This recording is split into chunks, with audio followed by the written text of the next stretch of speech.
Mindoro. Sa gitna ng pananalasa ng Bagyong Christine sa iba't ibang panig ng bansa, hindi inalintana ng mga kapulisan ang panganib ng kalamidad. Tanging ang kaligtasan lamang ng ating mga kababayan ang kanilang pangunahing layunin. Patunay na dyan ang agarang pagresponde ng kapulisan sa Cagayan upang ilikas ang mga pamilyang apektado ng Bagyong Christine sa mga bayang malapit sa Cagayan River.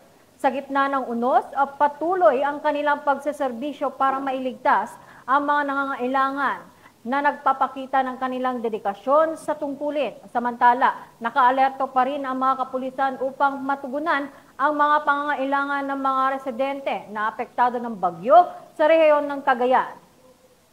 At para sa iba pang update sa kalagayan ng panahon at Bagyong Christine, laging tumutok sa Police News Network, alagad ang batas, tagataguyod ng Balitang Pulis. Ako po si Police Senior Master Sergeant Vanessa Villanos, ang nagbabalita para sa Police News Express.